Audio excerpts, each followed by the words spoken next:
उनका शिष्य था गरीबदास जी का, वो पंजाब साइड में चला गया। लुधियाना के पास एक वासियर गांव है, लुधियाना से थोड़ी सी दूरी पर। आजकल का मौसम था गर्मियों का, यात्रा करता हुआ जा रहा था वो भक्त, और वहां बैठ गया। नहा धोकर सुबह तालाब के किनारे स्नान करके वहां बैठ के अपना सुबह का नित्यनेम करे था, गरीबदास जी की वाणी का जो आप करते हो। और एक रामराय नाम का एक बहुत बड़ा धनी था, 800-900 बीघे जमीन थी उसके, उसको राय साहब कहा करते थे। और वो थोड़ा सा बैकलासा व्यक्ति था, उसको झुमकरा भी कहा करते थे, यानी ज्यादा डामाडोल विचारों का व्यक्ति था धार्मिक व्यक्ति। तो जब उसने सुबह सुबह वो वाणी सुनी उस गरीबदास जी के शिष्य के मुख से, और ये सरदार जो है सिख लोग वाणी के बड़े कायल होते हैं, इसके ऊपर बड़े आकर्षित हो जाते हैं, निकट जाकर बैठ गया। भगत ने सारी ब्रह्म वेदी कही। तब उस रामराय ने, उस सरदार जी ने, सिख ने पूछा कि ए भगत, ये वाणी किसकी है, का दी है? तो उसने, भगत ने बताया कि मेरे गुरुदेव गरीबदास जी की है। ये महाराज जी शरीर में हैं या मृत्यु को प्राप्त हो गए, शरीर छोड़ गए? भगत ने बताया कि बहादुरगढ़ के पास एक छुडानी गांव है, वहां है और वर्तमान में है। तो रामराय ने सोचा कि इसे महापुरुष के दर्शन करने चाहिए, संत के। अब उसने संत कैसा मान रखा था, जैसे आप देखते हो अपने हिंदू धर्म में बड़ी बड़ी जटा हो, बड़ी बड़ी दाढ़ी हो, गले में माला हो, राख रूख मसल रखी हो, या कति मूंड मुंडा रखा हो है, और लाल कपड़े, गेरवे कपड़े हों, और भी कोई तलक पिलक लगा रखे हो, तो इस तरह की वेशभूषा वाले को हम महात्मा मानते हैं। तो इसी दृष्टिकोण से चल पड़ा कि महात्मा ऐसा पाओगा, दूना दाना लगा रखा होगा, चमटे गाड़ रखे होंगे। गांव छुडानी छोटा सा गांव था, 30-40 घर थे उस समय, ज्यादा से ज्यादा 50 घर होंगे। तो वहां जाकर पूछा कि गरीबदास महाराज से मिलना है। वहां के लोग जानते थे कि इस गरीबू को महाराज कहते हैं, ये लोग बाहर से आने वाले। और गरीबदास जी रहते थे जैसे हरियाणा के व्यक्ति डालते हैं, सिर पर साफा, धोती और कुर्ता, ऐसे रहते थे, सिंपल मैन, जैसे आम नागरिक जैसी वेशभूषा। तो पुण्यात्मा, भगत के लिए वेशभूषा कोई मायने नहीं रखती, चाहे कैसी भी रखो, लेकिन सुटेबल हो, अच्छी हो और देश के अनुकूल हो तो अच्छा रहता है। जैसे लाल को किसी कपड़े में बांध कर रख ले, फटे पुराने में या बढ़िया अच्छे वाले में, वो लाल तो लाल ही होता है। ऐसे भक्त भक्ति से बनता है, ऊपर के आडंबर से नहीं बनता। तो कहने का भाव ये है कि उसका दृष्टिकोण ये था। जब उसने पूछा कि गरीबदास महाराज कहाँ हैं, उन्होंने बता दिया कि सामने वो मकान उन्हीं का है। मकान के आगे बाहर से आए हुए दूसरे गांव के कुछ भक्त बैठे थे, कुछ उस गांव का भी 1-2 भक्त था। उनसे पूछा भी महाराज गरीबदास जी कहाँ हैं? उन्होंने बताया भी बैठ जाओ, अभी आ जाएंगे, बाहर घूमने गए हैं सुबह सुबह। किधर गए हैं, किस साइड में गए? उसने सोचा कि इतनी दूर से आया हूं, रामराय जी ने सोचा कि इतनी दूर से आया हूं, महापुरुष के दर्शन करके आहार करूंगा। उनसे पूछा कि किस साइड में गए हैं, मैं उनके दर्शन करना चाहता हूं। और ये भी पूछा कि कितनी देर में आएंगे। तो वहां उपस्थित भक्तों ने बताया कि उनकी मर्जी है भाई, साधु संतों की, आओ तो अभी आ जाओ, ना तो दोपहर तक नहीं आवे। तो कहाँ मिलेंगे, किस दिशा में गए हैं, कहाँ मिलेंगे? कि सामने एक रहट लगा हुआ है, वहां एक झोंपड़ी है, कई बार वहां भी बैठकर वो अपनी भक्ति करते होते हैं। उधर से वो जा रहा था, उसी रास्ते से खेतों में, उधर से गरीबदास जी आ रहे थे, एक सिंपल वेशभूषा हरियाणे की, और सिर पे पशुओं का चारा ले रखा था, थोड़ा सा एक बंडल सा बना के, भरोटा कहते हैं, जवार का। वो आ रहे थे और कोई व्यक्ति बीच में था नहीं। तो रामराय ने गरीबदास जी से पूछा कि भाई किसान, मैंने महाराज गरीबदास जी से मिलना है और सुना है वो इधर आए हुए हैं, आपने देखा?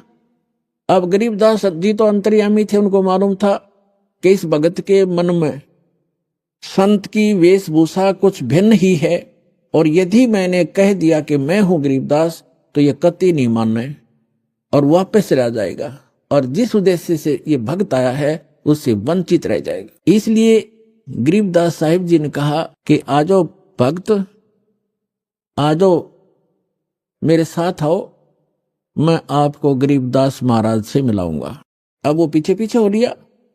जब वापस आए उसी घर में पहुंचे जहां उनका घर था, भगत बैठे थे। भगत उठे, उन्होंने किसी ने तो महाराज के चरणों में दंडवत प्रणाम किया, किसी ने भाग करके वो सिर पे रखा हुआ पशुओं का जो चारे का बरोटा था बंडल वो ग्रहण किया। अब राम राय ने सोचा कि ये कौन भाई, कोई अच्छा जमींदार होगा, किसान, क्योंकि 1400 एकड़ जमीन थी गरीबदास जी की, इतने बड़े किसान थे।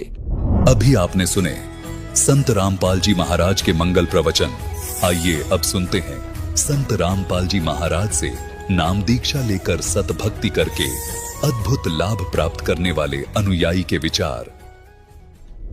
दर्शकों, वेदों में प्रमाण मिलता है कि यदि साधक पूर्ण परमात्मा की भक्ति करें तो पूर्ण परमात्मा उसका असाध्य रोग भी समाप्त कर देता है और उसे 100 वर्ष की आयु भी प्रदान कर देता है। दर्शकों, उत्तर प्रदेश के रहने वाले ब्रजेश चौहान जी की कहानी भी कुछ ऐसी ही है। जिस HIV एड्स की बीमारी को साइंस ठीक करने में असमर्थ है, ब्रजेश जी की वह बीमारी संत रामपाल जी महाराज से नाम दीक्षा लेने मात्र से ठीक हो गई। दर्शकों, क्या ऐसा संभव है? क्या वास्तव में संत रामपाल जी महाराज द्वारा बताई गई भक्ति मार्ग में इतनी शक्ति है? आइए जानते हैं आखिर सच क्या है। सुनते हैं ब्रजेश चौहान जी की कहानी, उन्हीं की जुबानी। सर नमस्कार। नमस्कार सर। सर क्या नाम है आपका? सर मेरा नाम ब्रजेश चौहान है। सर कहाँ से हैं आप? जी मैं उत्तर प्रदेश देवरिया डिस्ट्रिक्ट से आया हूँ। संत रामपाल जी महाराज से कब जुड़े? जी मैं 2024/6/2010 को जुड़ा हूँ। सर संत रामपाल जी महाराज से नाम दीक्षा लेने से पहले आप क्या भक्ति साधना करते थे? सर मैं संत रामपाल जी महाराज से नाम दीक्षा लेने से पहले मैं सभी देवी देवताओं की भक्ति करता था।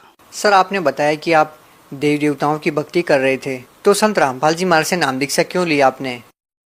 सर ऐसा है कि मैं 2009 में पासपोर्ट बनवाया था, तो उसमें मेरे को जाना था सऊदी। उसमें जो है कि मेडिकल रिपोर्ट मेरा HIV का आया। फिर सभी देवी देवताओं की भक्ति करते करते अगर इतना खतरनाक बीमारी हो सकती है तो उन देवी देवताओं की भक्ति करके भी कुछ फ़ायदा नहीं है। इसलिए मैं संत रामपाल जी महाराज जी की शरण में आया और उनसे नाम उपदेश लिया। सर क्या बीमारी हो गई थी आपको?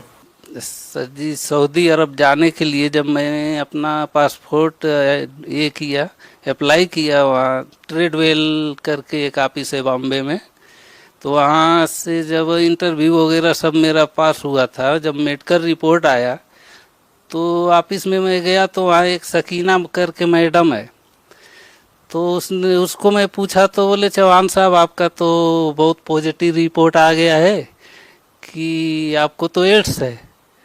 मैं वहाँ एकदम तक रह गया। मैं बोला मैडम क्या बोल रही है, ऐसा आप मजाक कर रही है क्या मेरे से? तो बोले नहीं हकीकत है कि आपको एड्स हो गया है और आपको भेज नहीं सकते। जबकि वो कंपनी इतने तक तैयार थी कि मैं बोला भाई मेरे पास पेमेंट नहीं है, मैं पेमेंट नहीं कर सकता वहाँ जाने के लिए। तो बोले कोई बात नहीं, आप चलो वहाँ आपके पेमेंट से पेड कर लेंगे। लेकिन जब ये रिपोर्ट आया HIV का तो मैं तो एकदम थक बक रह गया। मेरा आगे पीछे कुछ दिखता ही नहीं था, मैं क्या करूँ क्या नहीं करूँ, मैं तो पूरा ये हो गया था। फिर वहाँ एक फारूक करके था, बोले कोई बात नहीं तुम चले जाओ सऊदी, फिर देख लेंगे उधर जाने के बाद। तो जो सकीना मैडम है ऑफिस में काम करती थी, वो बोले चौहान जी ऐसा टीटिंग करके नहीं जाना आप कि आपका पैसा डूब जाएगा वहाँ, आप जाओ मत वहाँ। मैं बोला ठीक है मैडम। फिर मैं वहाँ से जब नासिक आया 2-4 जगह और रिपोर्ट करवाया तो सब जगह वही दिखा मेरे को HIV एड्स का। संत रामपाल जी महाराज के बारे में कैसे पता चला आपको? तो एक मनोज करके है, भगत जी है, उन्होंने मेरे पास काम कर रहे थे। मैं उनको बताया ये बात कि भाई मनोज मेरे को तो ऐसा ऐसा बीमारी हो गया है। तो वो बोले, वो हंसने लगा, बोले यार भगत जी भाई साहब आपको इतना खतरनाक बीमारी हो गया है? मैं बोला हाँ मेरे पास ये सब रिपोर्ट है। तो बोले कोई बात नहीं, आप चलो बरवाला आश्रम में, वहाँ संत रामपाल जी करके है कि वहाँ से आप अगर नाम दीक्षा लेके भक्ति करे तो आपका कल्याण हो सकता है। फिर मैं बोला यार ऐसे कोई दवा इसका है ही नहीं, पूरे विश्व में कोई दवा नहीं है। मैं तो अभी एकदम टूट गया, मेरे बच्चे छोटे छोटे हैं, अभी उनका क्या होगा। जबकि घर वाले बोल रहे थे मेरी आदत से दारू पीना खाना ऐसा, तो क्या बोल रहे थे कि भाई ये अगर मर गया तो इसके बच्चों से भीख मंगवाएंगे कटोरा देकर। अब बच्चों का भी तकलीफ इधर है, एड्स का कोई इलाज नहीं। तो मनोज बोले कि भाई चलो वहाँ। मैं बोला नहीं, मैं नहीं जा सकता, क्योंकि मेरा दारू वगैरह नहीं मैं छोड़ सकता हूँ। मर गया तो भी चलेगा, लेकिन फिर बच्चों का प्रॉब्लम आता था कि बच्चे कहाँ जाएंगे। तो ऐसे ऐसे करके गया मैं बरवाला। सर जैसा कि आपने बताया कि आपको HIV एड्स था, सर इस बीमारी के बारे में जो आप बता रहे हैं, सर इसकी जांच आपने कहाँ करवाई? जी सर जी, इसकी जांच में जब बॉम्बे में मेडिकल करवाया था तो वहाँ से मेरे को मालूम पड़ा। फिर नासिक में 2-3 जगह पे प्राइवेट हॉस्पिटल में चेक करवाया, वो भी सेम रिपोर्ट आया।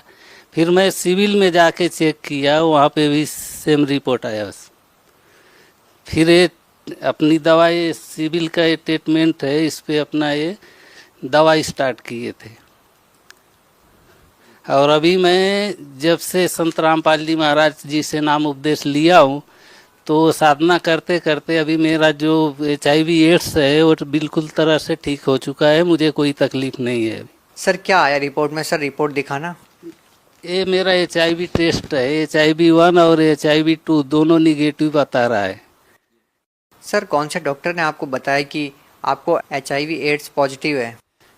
ये सभी जगह पे, जो बॉम्बे में भी, और ये जो सिविल का ये बुक है यहाँ भी उन्होंने। कहाँ के सिविल हॉस्पिटल में आपने दिखाया? नासिक सिविल हॉस्पिटल पे दिखाया था, और ये उसका ट्रीटमेंट जो चालू था वो बुक है वहाँ का। सर अक्सर जब लोगों को बीमारियाँ होती है तो मेडिकल में जाते हैं और डॉक्टर के ऊपर निर्भर हो जाते हैं और अपना स्थायी इलाज करवाते हैं, लेकिन जब आपका डॉक्टर से इलाज नहीं हुआ तो आप संत रामपाल जी महाराज की शरण में जाते हैं। तो सर ये समझाने की कोशिश कीजिए कि संत रामपाल जी महाराज की शरण में जाने के बाद कैसे आपको लाभ हो गया, कैसे आपको आराम हो गया? वहाँ जब आश्रम में पहुँचा तो गुरुजियों से दर्शन में गया, तो मैं उनको बताया, गुरुजी से, संत रामपाल जी महाराज से बोला कि मेरे को ऐसा ऐसा बीमारी है, अब तो मुझे कुछ अच्छा ही नहीं लगता, मैं क्या करूं। तो संत रामपाल जी ने कहा कि भाई परमात्मा दया करेंगे, जहाँ जब सब रास्ते बंद हो जाते हैं तो परमात्मा दया ही करते हैं, और ये परमात्मा का दरबार है, तुम भक्ति करो, तुम्हारा ये रोग कट ही जाएगा। तो संत रामपाल जी महाराज जी ने ये बात जब बताई थी तो मेरे को थोड़ा तसल्ली हुआ। फिर भी ऐसा मैं सुना था कि एड्स का कोई इलाज नहीं है। तो 1-2 बार भी मैं जाते आते रहा। अभी का जो रिपोर्ट निकाला है उसमें पूरा क्लियर है और मैं आज सुखी हूँ। सर देखिए, आज का जो वर्तमान ज़माना है वो इन बातों पर इतनी आसानी से विश्वास नहीं कर पाएगा। आपकी बातों पर लोग कैसे विश्वास करें? आपने रिपोर्ट्स दिखाई, आपने डॉक्टरों के नाम बताए, मेडिकल के नाम बताए, बावजूद लोग इसके ऊपर विश्वास नहीं कर पाएंगे कि एक संत से नाम दीक्षा लेने के बाद HIV एड्स जैसी भयानक बीमारी ठीक हो सकती है। कैसे आप लोगों को विश्वास दिलाएंगे? जी सर जी, विश्वास ऐसे होगा कि जब आखिरी पोजीशन पे आता है तो डॉक्टर भी बोलते हैं कि अब तो भगवान का ही भरोसा है, कि भगवान की शरण में जाओ और भक्ति करो, शायद भगवान आपको कुछ कर सकता है तो करेगा। क्योंकि डॉक्टर भी जब जवाब देते हैं तो भगवान के तरफ ही भेजते हैं।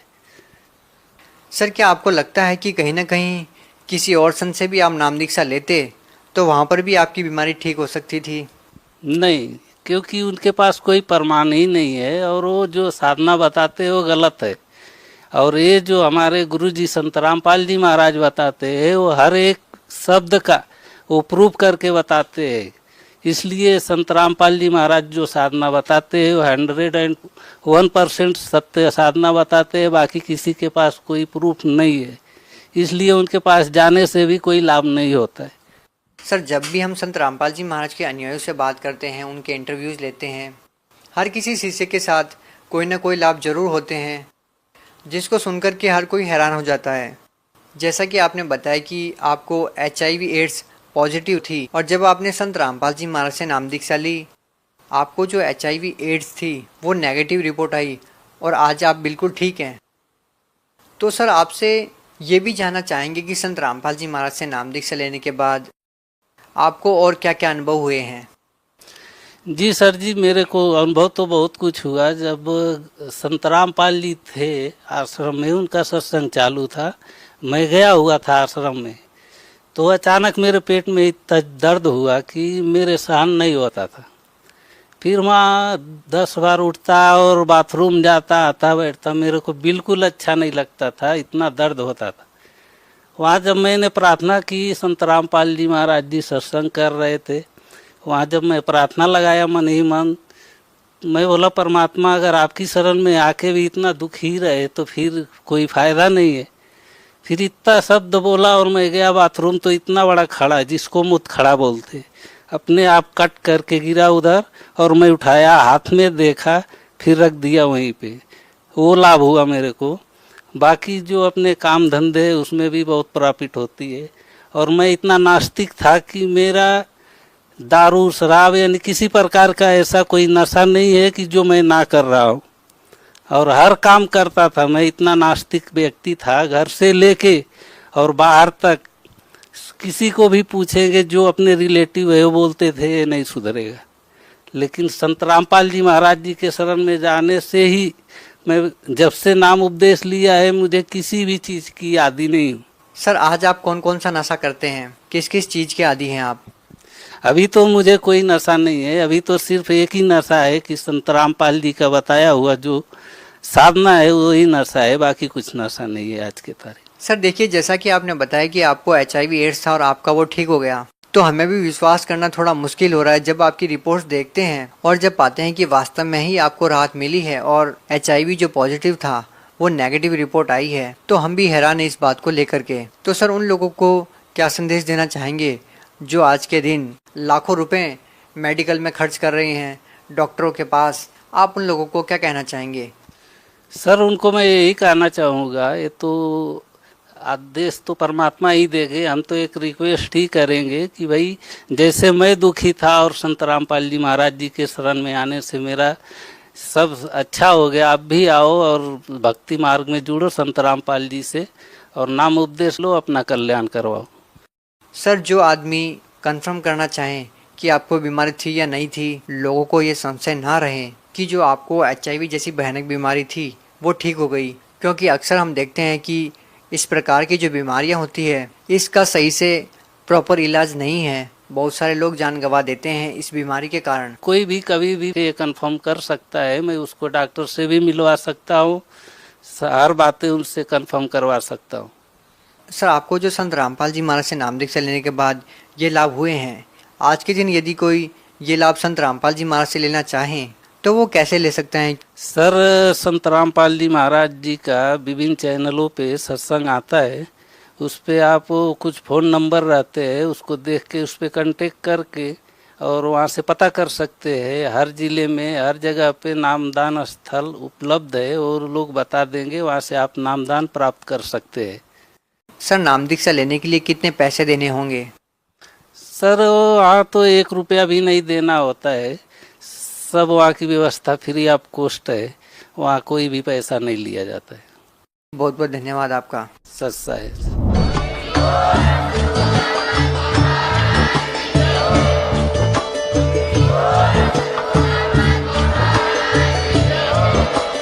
आप सुन रहे थे जगत गुरु तत्वदर्शी संत रामपाल जी महाराज जी के मंगल प्रवचन। अधिक जानकारी के लिए विजिट कीजिए हमारी वेबसाइट www.jagatgururampalji.org। संत रामपाल जी महाराज जी के शुभ आशीर्वाद से पूरे विश्व भर में 500 से भी ज्यादा नाम दीक्षा केंद्र हैं, जिन पर संत रामपाल जी महाराज जी द्वारा ऑनलाइन निशुल्क नाम दीक्षा दी जा रही है। अपने नजदीकी नाम दीक्षा केंद्र का पता करने के लिए संपर्क करें 8222880541।